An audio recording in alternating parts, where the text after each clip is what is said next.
¿Qué tal amigos? Saludos cordiales, bienvenidos a mi canal una vez más. En esta oportunidad les traigo el tercer video sobre la teoría del vuelo de los helicópteros, conceptos fundamentales sobre la mecánica del vuelo. Este contenido específico tiene que ver precisamente con los ángulos de los perfiles aerodinámicos y cómo es que estos ángulos afectan al vuelo de un helicóptero. Empiezo a inmiscuirme, empiezo a adentrarme un poco más en el área compleja de lo que significa que un helicóptero pueda volar. De este modo, demos paso entonces a este interesante contenido y encendamos el motor del conocimiento.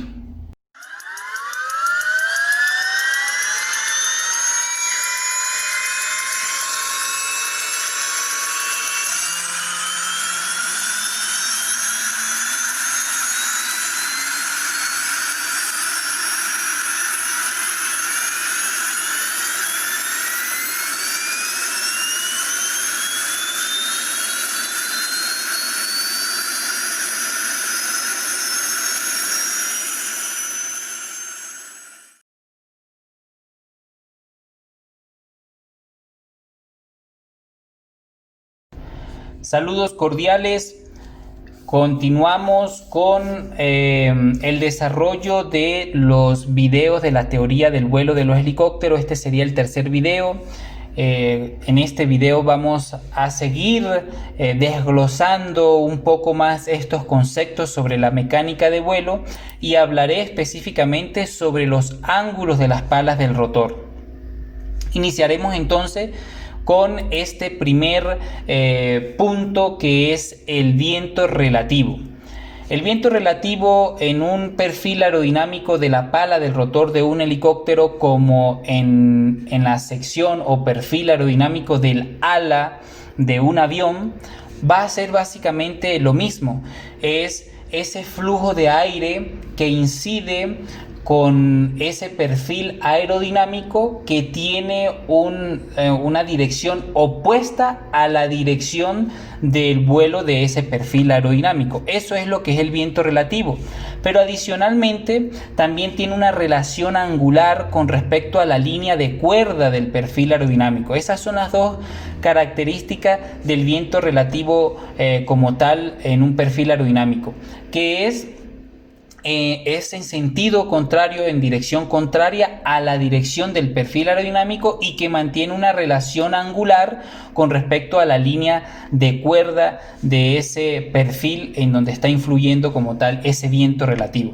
En estas imágenes lo que les quiero mostrar es que ese viento relativo pues va a resultar o va a tener una relación angular con respecto a la línea de cuerda, de acuerdo a cómo se esté desplazando como tal ese perfil aerodinámico. Por ejemplo, veamos este caso. Este perfil aerodinámico tiene una dirección hacia adelante con una posición determinada de la línea de cuerda, pues va a resultar en este viento relativo, que es en sentido contrario y con esa misma relación angular. Pero en este caso vamos a tener esa misma posición de la cuerda del perfil aerodinámico, pero ese perfil ahora se va desplazando un poco hacia abajo, va a resultar en este viento relativo como tal, con una relación angular un poco más amplia. Entonces, en términos generales, así sucesivamente, de acuerdo a la dirección de vuelo de ese perfil aerodinámico, vamos a tener también esa dirección que es en sentido contrario del viento relativo como tal. Eso es aplicable en cierto aspecto o un poco al helicóptero, ¿sí? Es más aplicable a cómo es que funciona el viento relativo en un avión, en una aeronave de ala fija. Pero en realidad, en un helicóptero vamos a tener algo que se llama viento relativo rotacional. El viento relativo rotacional es ese mismo viento relativo del que hablamos anteriormente, pero debe su nombre a la forma en cómo se crea. es debido a la rotación de las palas, es debido a la rotación del perfil aerodinámico, es que va a aparecer ese viento relativo rotacional. Vamos a poner un ejemplo para ver si podemos comprender un poco mejor esto. Resulta que un avión, imaginemos un avión que está en el borde de una pista para despegar y en una pista de aterrizaje, y en esta pista hay cero viento, no hay viento de ningún tipo. Entonces este avión no tiene en ese momento ningún viento relativo, porque el avión no hay viento ni se está desplazando. Pero si el avión empieza a desplazarse, la velocidad de avance de ese avión es la velocidad del viento relativo como tal, y ese viento relativo es en sentido contrario al avance del avión para despegar. Entonces eso es el viento relativo en un avión. En un helicóptero, el helicóptero está en ese mismo punto, en una pista, en un borde de pista, va listo para despegar, pero el helicóptero ya empieza a volar sin necesidad de que tenga que empezar a desplazarse.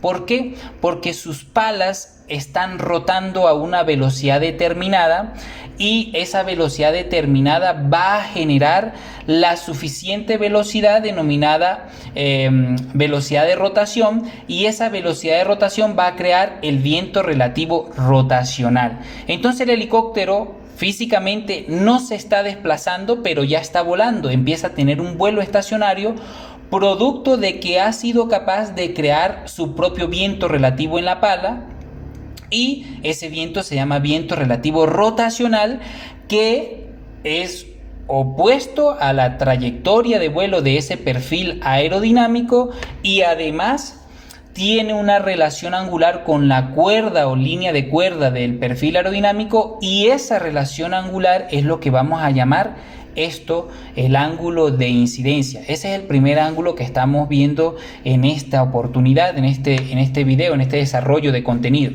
Entonces el ángulo de incidencia se llama así, ángulo de incidencia, porque es el ángulo en la que incide o con el que incide el perfil aerodinámico en relación a su viento relativo rotacional. En la pala, por supuesto, estamos hablando de la pala de un rotor de helicóptero. Entonces ese es el ángulo de incidencia. En un avión, el ángulo de incidencia es el creado por la cuerda o línea de cuerda del perfil aerodinámico y una línea también de referencia llamado el eje longitudinal del avión. Ese es el ángulo de incidencia en un avión. En un helicóptero también es la línea de cuerda del perfil aerodinámico, pero relacionado o angularmente con la posición y dirección del viento relativo rotacional. Ese es el ángulo de incidencia, el ángulo con el que incide el perfil con respecto al viento relativo rotacional. Bueno, ahora veamos lo que es el flujo inducido. Dijimos que existe el viento relativo rotacional, que el helicóptero ya está volando sin necesidad de desplazarse, ya tiene un vuelo estacionario porque es capaz de crear su propio viento relativo rotacional, y este viento relativo rotacional va a tener esa velocidad del viento de acuerdo a la velocidad en la que se está desplazando la pala del helicóptero, y esta velocidad va a depender de la longitud de la pala. ¿Por qué? Porque en un rotor de helicóptero, debido a su forma precisamente de crear ese viento relativo rotacional, que es rotando, que es girando, va a haber una diferencia de velocidades a lo largo de la envergadura de la pala, o sea, a lo largo de su eje longitudinal, lo que quiere decir que entre más se aleja una porción de la pala del eje de rotación, pues va a tener mayor viento relativo rotacional, por ende eso quiere decir que tiene mayor velocidad y por ende tiene mayor sustentación. Y a medida que nos acercamos al eje de rotación, pues vamos perdiendo viento relativo rotacional a lo largo de esa pala, vamos perdiendo, por supuesto, ese coeficiente de sustentación, porque perdemos velocidad del viento relativo rotacional porque estamos perdiendo velocidad de la pala.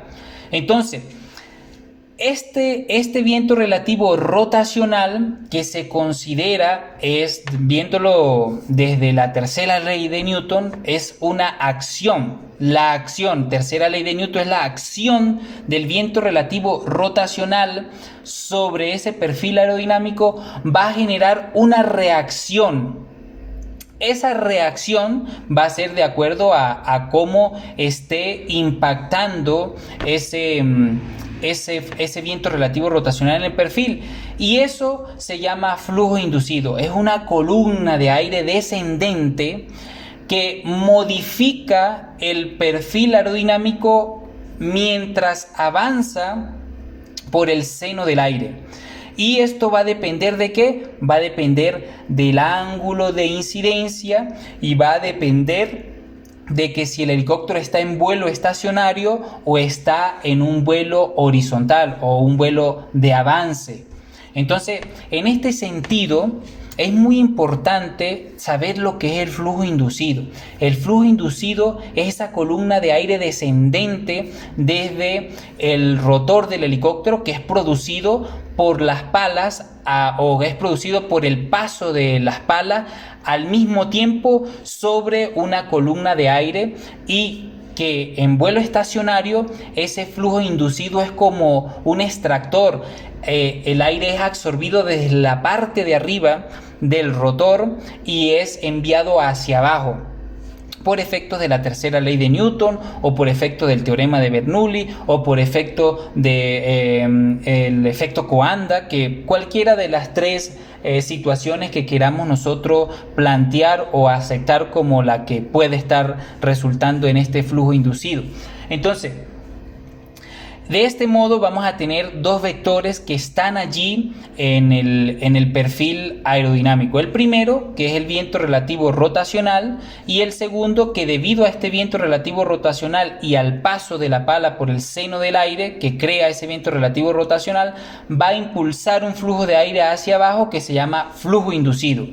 Entonces, ese viento relativo rotacional, relacionado con la línea de cuerda del perfil aerodinámico, crea lo que se llama ángulo de incidencia, o está allí lo que nosotros vamos a conseguir en referencias como ángulo de incidencia. Pero el flujo inducido va a tener un factor preponderante en otro ángulo, y este ángulo va a estar relacionado con este concepto que se llama viento relativo resultante. Es otro ángulo muy conocido a nivel de ala fija, es el ángulo de ataque. Entonces, hagamos un resumen. El viento relativo rotacional, luego ese viento relativo rotacional al impactar, o mejor dicho, ese viento relativo al moverse por el seno, al moverse por el perfil aerodinámico, crea un flujo inducido. Este flujo inducido va a tener, que es otro vector, va a tener o va a modificar el viento relativo rotacional, y por lo tanto me va a dar un vector llamado viento relativo resultante. Es resultante porque es el resultado de la modificación del viento relativo rotacional por el flujo inducido. Y la relación angular del viento relativo resultante con respecto a la línea de cuerda del perfil se llama ángulo de ataque. Entonces aquí vamos a tener el ángulo de ataque, vamos a tenerlo presente. Entonces ya vimos que hay dos ángulos, el ángulo de ataque, el ángulo de incidencia. El ángulo de ataque tiene que ver con línea de cuerda del perfil aerodinámico y el viento relativo resultante. El ángulo de incidencia tiene que ver con el viento relativo rotacional y la línea de cuerda. Ahora, para hacer una diferenciación, y aquí les pongo esta imagen que es exactamente lo que les acabo de explicar, la diferencia entre el ángulo de ataque y el ángulo de incidencia. El plano de rotación, en este caso, que es un eje referencial o es un plano referencial, en este caso puede estar relacionado con el viento relativo rotacional, ¿sí? Porque al desplazamiento la dirección de ese perfil aerodinámico coincide en este caso con el plano de rotación, y por lo tanto el viento relativo rotacional coincidiría también con el plano de rotación. Y esa diferencia angular entre la línea de cuerda y el plano de rotación es lo que vamos a llamar ángulo de incidencia o con el viento relativo rotacional. Por otro lado, el ángulo de ataque es la relación angular entre la línea de cuerda y el viento relativo resultante. Ahora, todo este montón de cosas cuando a mí me explicaron, yo no entendía mucho y no fue hasta que empecé a leer más, investigar, empecé a volar como tal un helicóptero, que empecé a tener un poco más claro estos conceptos y tal vez a mí me hubiese gustado que alguien me lo explicara como yo se los quiero proyectar acá y para saber de dónde sale todo esto y cómo es que influye estos aspectos teóricos en el vuelo como tal del helicóptero.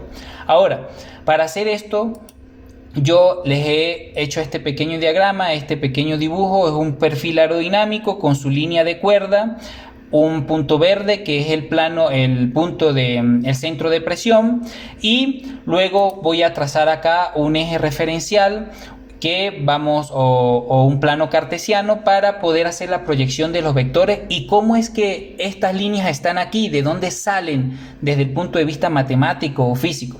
Primero dijimos que tenemos la línea de cuerda, ¿cierto? Ya la tenemos dibujada en ese perfil aerodinámico y esa línea de cuerda, ese perfil empieza a desplazarse con esa línea de cuerda en una determinada posición y a lo que el perfil empieza a desplazarse crea el viento relativo rotacional. Pero ya va, el viento relativo rotacional en este esquema lo tenemos delante del perfil aerodinámico. ¿Por qué lo ponemos detrás en este esquema ahora acá, en este plano cartesiano? Bueno, porque desde el punto de vista matemático, físico, así se proyectan los vectores. Yo hice un video donde expliqué un poco de cómo es que mostramos los vectores y cómo entender un poco más en la aerodinámica esta explicación de los vectores, pero no es muy difícil. Yo aquí lo que le estoy colocando es que el vector viento relativo rotacional producto de la rotación de ese perfil aerodinámico incide hacia atrás. ¿Por qué? Porque tiene una dirección opuesta a la dirección de vuelo de ese perfil aerodinámico. Ahora, luego a lo que ocurre esta acción de viento relativo rotacional sobre el perfil, se crea una reacción y esta reacción es el flujo inducido, un flujo de aire descendente desde la pala o desde el rotor, desde cada pala del rotor del helicóptero. Ese flujo inducido es otro vector que modifica al viento relativo rotacional. ¿Por qué lo modifica? Porque puede sumar o restar al viento relativo rotacional. ¿Cómo vamos a ver esto? Bueno, vamos a verlo proyectando ahora sus componentes y vamos a obtener una resultante. Esa resultante es lo que vamos a tener acá en esta imagen como viento relativo resultante. El viento entonces relativo resultante es la modificación del viento relativo rotacional influenciado por el flujo inducido. ¿Por qué se dice que influenciado? Porque si yo tengo menos flujo inducido, tenemos una modificación de la resultante, en este caso llamada viento relativo resultante. Si yo tengo más flujo inducido, tenemos una modificación también de la resultante. Si yo muevo esta componente resultante, también vamos a modificar esa resultante denominada viento relativo resultante.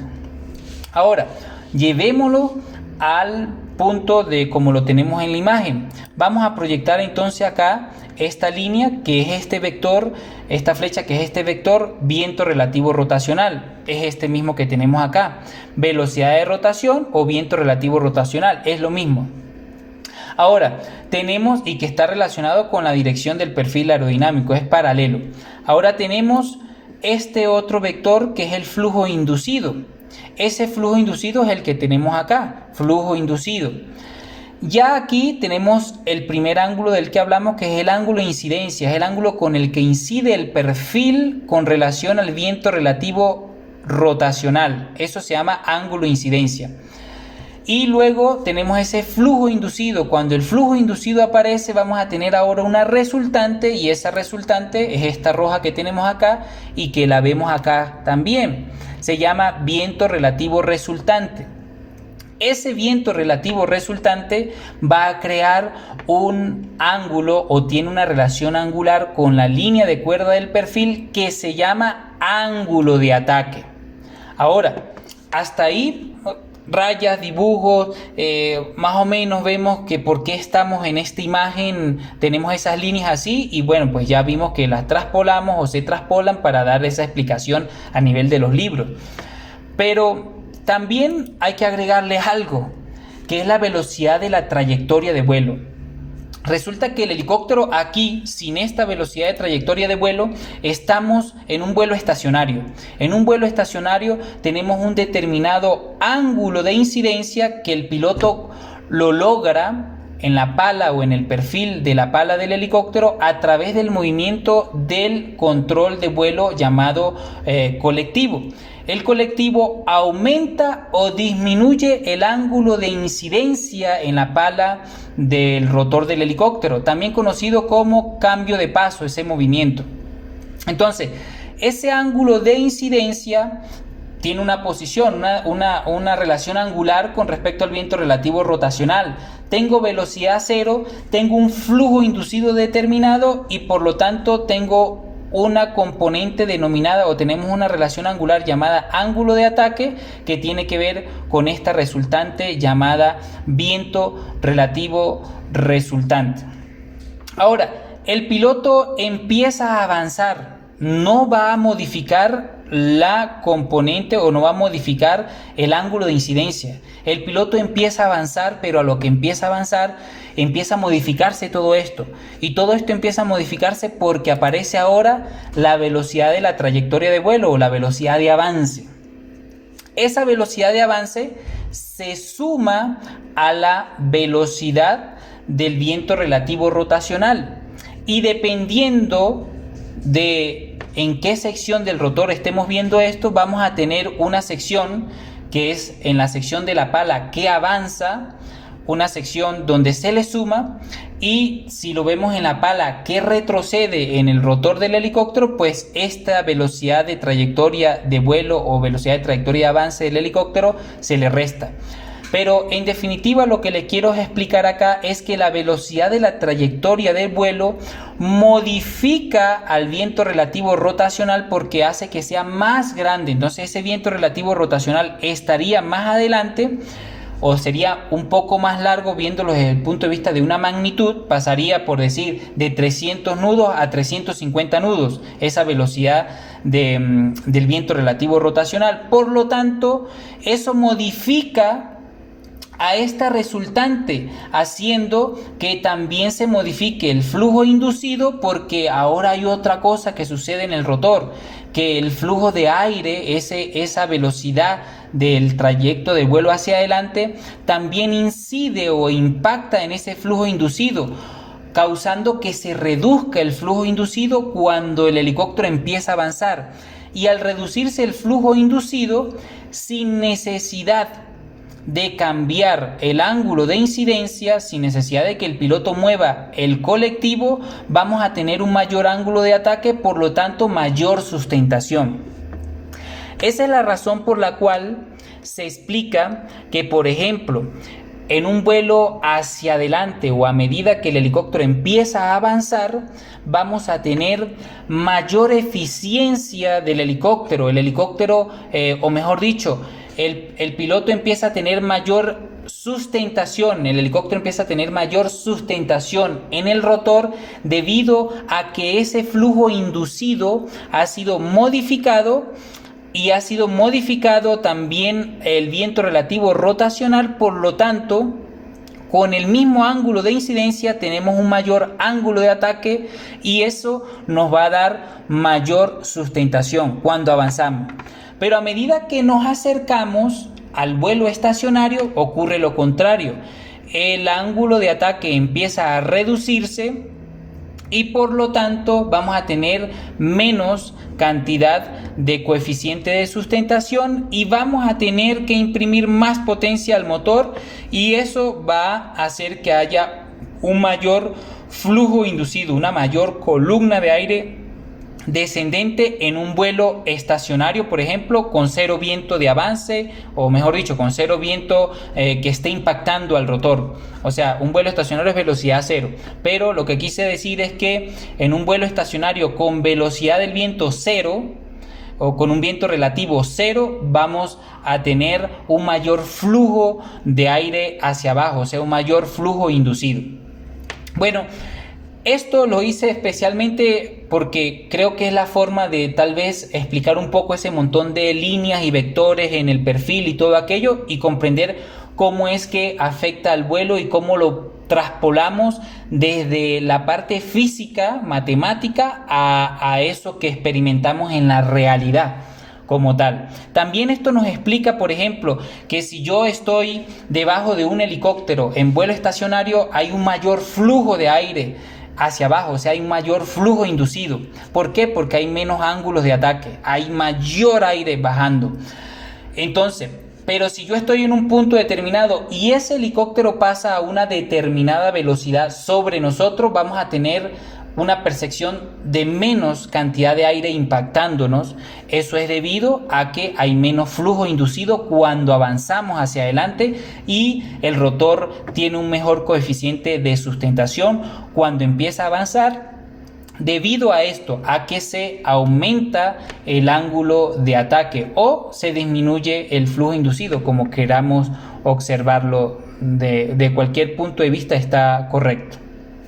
Bueno, por último, vamos a ver lo que es el flujo hacia arriba. Está dentro, aunque esto tiene que ver con flujo del aire en el rotor, pero los flujos de aire pues causan estos ángulos en las palas, y ya vimos los dos más importantes: el ángulo de ataque, el ángulo de incidencia, causado por estos componentes vectoriales que ya vimos también.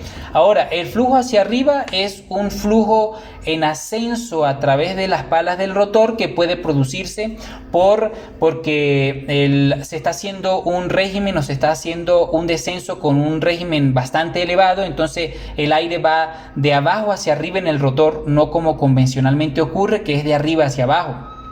También podemos entender que un flujo hacia arriba puede producirse por ráfagas ascendentes sobre el rotor, o por ejemplo también cuando hacemos un proceso de autorrotación. En el proceso de autorrotación vamos a tener precisamente un flujo hacia arriba en el rotor llamado inflow. Entonces eso es básicamente con respecto a este tema de ángulos de las palas del rotor. Espero les haya servido, espero les guste, y no sin antes decirles a ustedes que nadie es pequeño como para no ofrecer ayuda, ni tan grande como para no necesitarla. Por su atención, muchísimas gracias, y vamos a seguir con el desarrollo de estos videos un poco más adelante.